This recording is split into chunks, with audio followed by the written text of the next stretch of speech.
Hi everyone, how's everyone doing? I hope you're okay on this Thursday night. Now the story I'm about to read you is called The Lion Inside, which is about finding the braveness that's inside you, finding that lion that's inside you. And this is by Rachel Bright and illustrations by Jim Field. So I hope you're all settled and ready for bed, ready for sleep, ready for relaxation. And Samuel, I hope you're all good and I hope you can have a good sleep tonight, okay? Are you ready? The Lion Inside. In a dry, dusty place where the sands sparkled gold, stood a mighty flat rock, all craggy and old. And under that rock, in a tiny full house, lived the littlest, quietest, meekest brown mouse. He was so very tiny, so incredibly small, that nobody noticed him ever at all. He got trod on and sat on and missed out on stuff, ignored and forgotten. Yes, mouse life was tough. Look, he's been trodden on, flattened by a zebra's bottom. He's so small nobody can see him.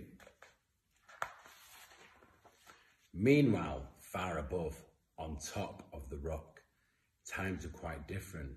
It was lion o'clock. This huge, toothsome creature made sure everyone saw how important he was by how loud he could roar. Look, loud roar. Can you roar? He was head of the pack. He was shouty and tough. He loved showing the crowd he was made of strong stuff. Yes, all were impressed by this mighty king cat. If only, thought Mouse, I could be more like that. Then, late one dark night, in his Minnie Mouse bed, the cleverest thought popped into his head. He jumped from the covers and held up a paw. I've got it, he said. What I need is a roar. I mean, what if this mouse with the weeniest squeak was a little more grrr and a little less meek? Well, he'd still be the smallest of fuzzy brown mice, but he'd make friends and join in, and life would be nice. Yes, thought the mouse, I must find out how. I will learn how to roar, and I will learn it now. But, oh my gosh, there was only one beast who could teach him this thing, but might make him a feast. It was time to be strong, take a chance. After all, forever was such a long time to feel small. So he made himself brave, and he thought like a winner. He set off for the top, hoping not to be dinner. It felt like the scariest thing he could do, but if you want things to change, you first have to change you. The further he climbed, the closer he got to the slumbering lion reclining on top. Then, at last, as he stood on his tippity toes, he found himself suddenly nose to nose.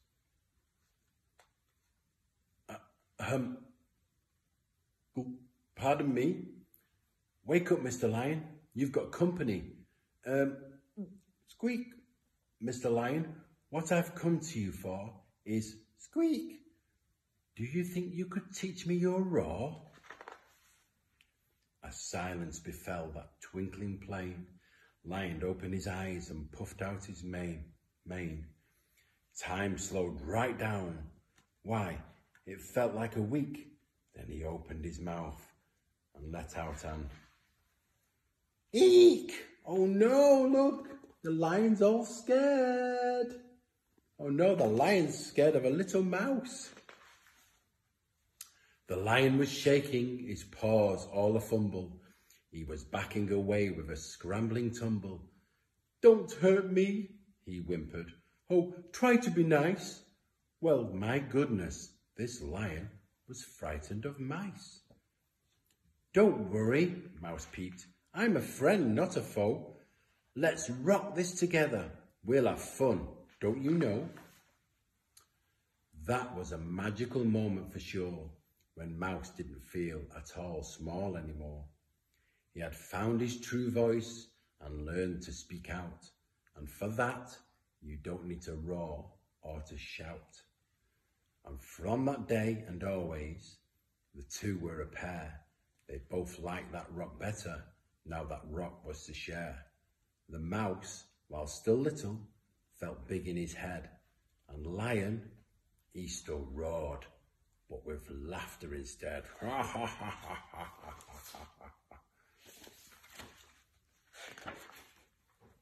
Yes, that day they both learned that no matter your size, we all have a mouse and a lion inside.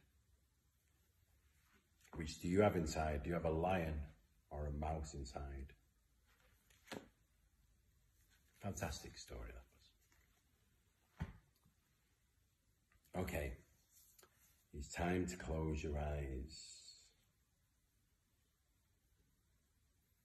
Breathe in the air. And breathe out any negativity of the day. Breathe in deep again. Breathe in the good vibes. And breathe out the bad vibes and stresses of the day. And get ready to relax. Now think about what you did today. I know we've been allowed to be out more, doing more exercise, so be thankful for that. Going on longer walks, maybe going out with your parents for the very first time. Maybe not. Maybe being able to see somebody, but at a distance.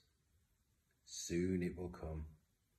Soon it will come, and we will be all be able to see who we want to see. So be thankful for that everything will get back to normal.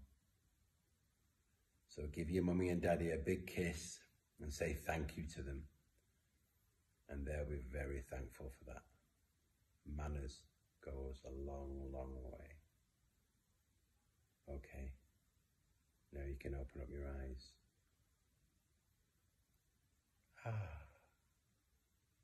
And awake, but stay relaxed. Now, I've been thinking about something you can do. I can't think of anything practical, but I think maybe you could think of the things that you really want to say as a child. Maybe you're a teenager, but there's still stuff stuck inside, and maybe you're too stubborn to maybe talk to your mum and dad about. Maybe something a bit personal. But don't be afraid.